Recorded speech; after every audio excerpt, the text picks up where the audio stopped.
Profesor, bienvenido a este honorable hemiciclo del Senado, y que seguramente también ojalá otros pintos, otros pairicanes escriban este momento algún día.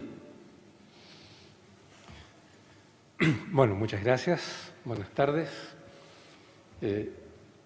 Me siento doblemente honrado de poder participar de este momento histórico, que a los profesores de historia no siempre nos toca la suerte de ser parte de la historia en construcción. Así que es un momento muy emocionante para mí. Pero además haber sido invitado a este hemiciclo por los convencionales del pueblo mapuche.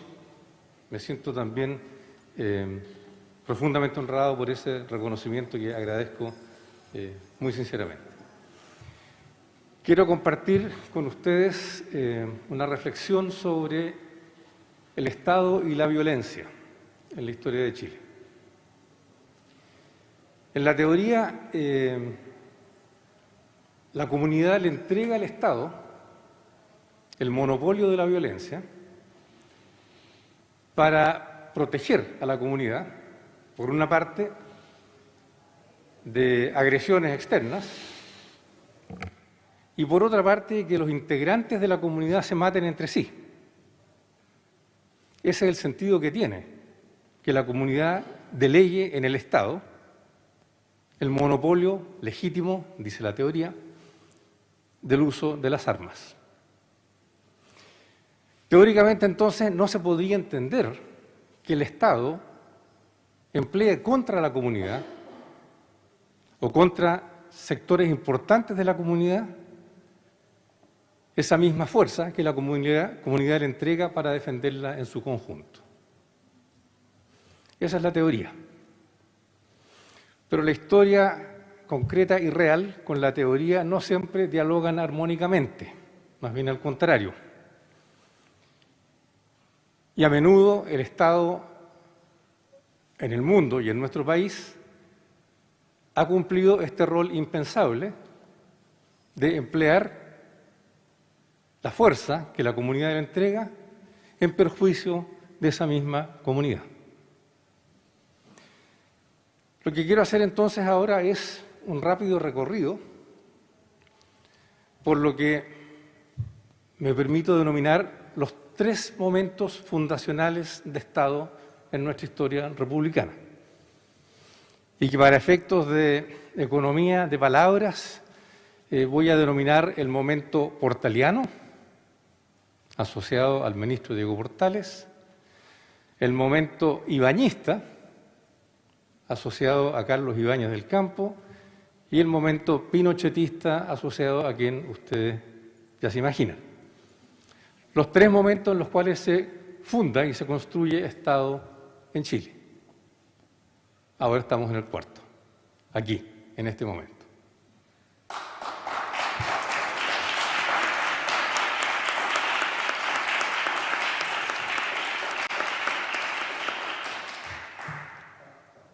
Decir también que los momentos de constitución del Estado son momentos generalmente violentos. Son momentos en los cuales distintos sectores de la sociedad, de la comunidad, se enfrentan para ver quién va a definir la forma que el Estado va a adoptar y la forma en la cual se va a comportar. De eso me atrevería a decir que, al menos en nuestra historia, no hay excepciones. El primer momento, el portaliano, nace de una situación de mucha violencia. Nace de una guerra civil, en la cual el bando vencedor impone un cierto libreto, una cierta concepción de Estado, cuya principal finalidad es la de reimponer un orden interno en contra de las disidencias políticas de ese momento y en contra de los malestares sociales de ese momento, sobre todo populares. Disidencias políticas y malestares sociales que eran muy difundidos y que solo pudieron ser aplicados mediante el uso de la fuerza del Estado. Ese es el Estado portaliano, que se caracteriza por su autoritarismo, por su verticalismo, por su ensalzamiento del orden por encima de cualquier otra consideración. Y que no duda, en función de la preservación de esa agenda, en emplear la fuerza del Estado en contra de la sociedad. Este es el Estado que lleva a cabo la ocupación militar, literalmente a sangre y fuego, del Gualmapu, el Estado portaliano. Y es el mismo Estado que despoja y que impone sobre otros pueblos originarios, que se han expresado aquí en esta sala, su particular concepción de lo que era vivir en sociedad correctamente, sin respetar en absoluto las tradiciones y las concepciones de esos mismos pueblos respecto de cómo querían vivir en sociedad y cómo querían relacionarse entre sí. Este es el mismo Estado que ya avanzando hacia el siglo XX, cuando empiezan a aparecer las primeras expresiones más sistemáticas, más organizadas de protesta laboral, reacciona no por la vía de buscar entendimientos o acuerdos, sino que por la vía de la represión. Las demandas sociales se enfrentan a balazos, literalmente. Es la época de las grandes matanzas obreras, simbolizadas de manera particular por Santa María de Iquique. Esta forma de enfrentar un descontento social en crecimiento no da resultado. En lugar de aplacar la conflictividad social, la exacerba, la aumenta. Y rápidamente ese Estado portaliano, ya en proceso de descomposición, empieza a perder toda legitimidad como supuesto representante de los intereses superiores de la sociedad. Y en ese momento se asiste a la segunda fundación de Estado en Chile, la Fundación Ibañista, como una fórmula para resolver esta crisis que se conoce entre nosotros como la cuestión social, ¿no? Por la vía de transformar y de refundar el Estado. Es un proyecto de reformulación del Estado que se empieza a desplegar en la década de 1920 y que, cambios más, cambios menos, llega hasta 1973.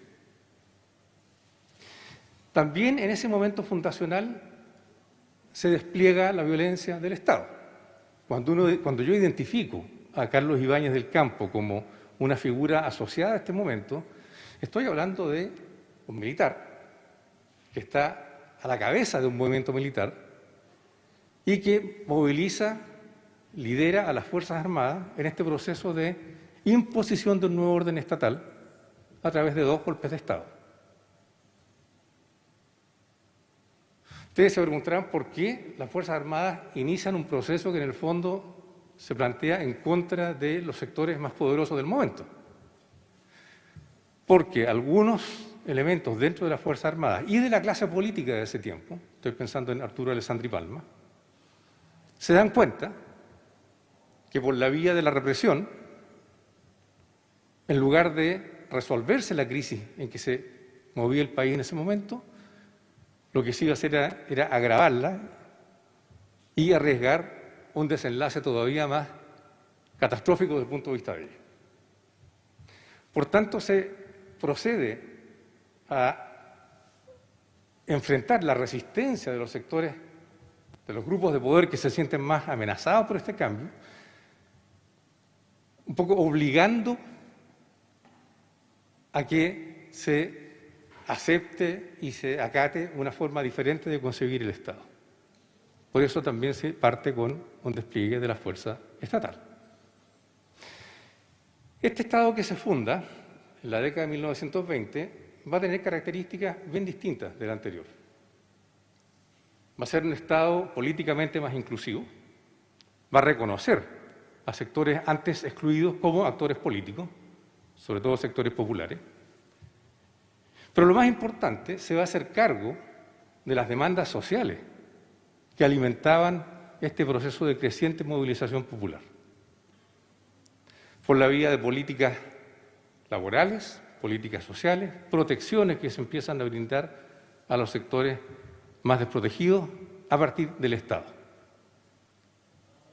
Es lo que la literatura va a conocer como el estado de asistencia social o estado de compromiso también se le llama, ¿no?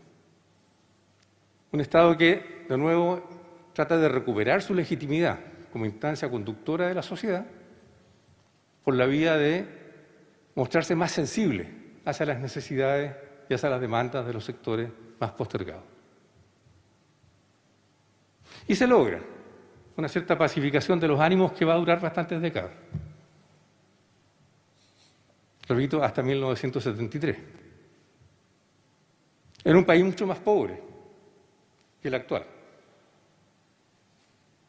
pero que de todas maneras es capaz de construir una red de protecciones y de leyes sociales que van a permitir recomponer en alguna medida al menos la noción de comunidad como una red de relaciones sociales que se reconocen en una pertenencia común. Pero esto no significa que este estado de seguridad social haya abandonado totalmente el despliegue de la fuerza en contra de sectores de la propia sociedad. Porque en paralelo al despliegue de estas políticas sociales, se generan también instrumentos que le permiten al Estado, en ciertos momentos, cuando se siente particularmente amenazado, actuar para conjurar o reprimir rápidamente esas amenazas. Estoy pensando en las leyes de seguridad interior, estoy pensando en los estados de sitio, estoy pensando en las zonas de emergencia, que se establecen y se emplean reiteradamente durante aquellos años. Y estoy pensando particularmente en instrumentos como la llamada Ley de Defensa Permanente de la Democracia, también llamada Ley Maldita, y el campo de prisioneros de Pisagua, que precisamente se crea durante estos años y funciona casi una década como campo de prisioneros políticos, anunciando un uso similar que se va a hacer de ese puerto en años posteriores. Y es por eso que con toda esta mayor armonía y consenso social, tampoco está este periodo exento de matanzas, como Ranquil, 1934, como el Mineral del Salvador, 1966, como Pampa Irigoyen en Puerto Montt en 1969. Y llego al tercer momento fundacional, 1973. De alguna manera desencadenado por el empleo al máximo de esta noción de Estado transformador de la sociedad que ocurre bajo el experimento de la unidad popular, en el cual el Estado se percibe como una herramienta que puede transformar radicalmente la forma de organizarse y funcionar en sociedad. Cosa que provoca la reacción muy violenta también de quienes se sienten amenazados por esa experiencia. Y este nuevo Estado, que yo he denominado pinochetista, nace en una explosión de violencia estatal mucho mayor que cualquiera de las que se hayan visto anteriormente. Violencia que además se proyecta como un rasgo permanente de este régimen y omnipresente durante por lo menos 17 años y en muchos aspectos mucho más allá de eso. Este tercer estado, de alguna forma, invierte las lógicas que habían prevalecido en el estado anterior. Es un estado que pone por delante su aspecto represivo y su uso generalizado de la violencia, pero que se repliega justamente en aquellas funciones sociales que había privilegiado el estado anterior. Es un Estado que, a partir de la fuerza y de su monopolio de la fuerza, desmantela la red de protecciones y de leyes sociales, la privatiza, la comercializa y de esa forma, a mi juicio, también ejerce un tipo de violencia sobre la sociedad. Porque la priva, porque la despoja de aquellos reconocimientos de derechos sociales, de aquellas protecciones que se habían logrado montar en el momento anterior. Doble violencia entonces. La violencia explícita de reprimir toda forma de disidencia, oposición o resistencia a ese proyecto, pero también violencia simbólica, si ustedes quieren, al privar a los sectores más pobres de la sociedad de las protecciones y de los derechos que antes se le habían reconocido. Lo que sigue es historia muy reciente, ustedes la conocen, no tengo que contárselas yo, pero llegamos al cuarto momento fundacional del Estado chileno, que es este, repito, y que es un momento histórico en el más pleno sentido de la palabra, porque nunca en la historia de Chile se ha refundado el Estado, o se ha redefinido la forma de convivencia de nuestra comunidad a partir de una instancia de deliberación ampliamente participativa como lo es esta convención.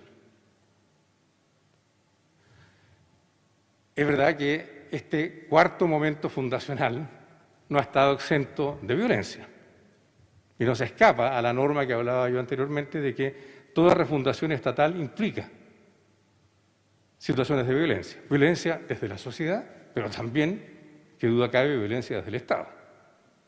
Y tampoco tengo que entrar en detalles aquí porque ustedes lo conocen mejor que yo.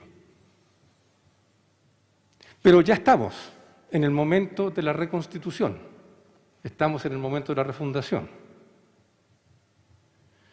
Y el papel de ustedes, el papel de todos quienes encarnan esta deliberación social masiva,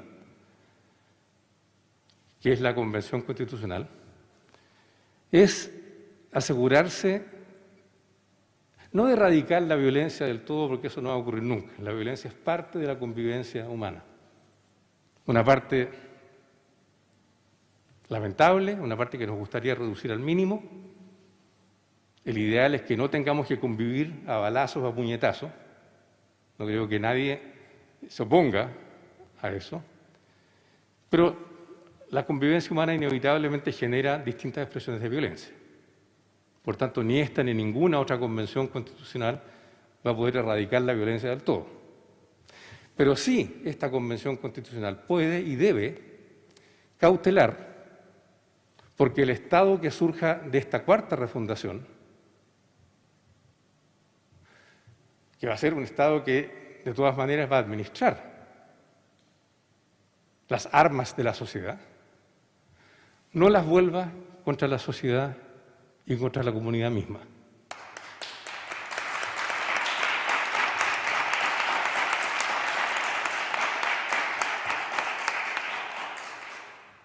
Que las use, si es que tiene que usarla, para proteger a la comunidad y no para golpearla.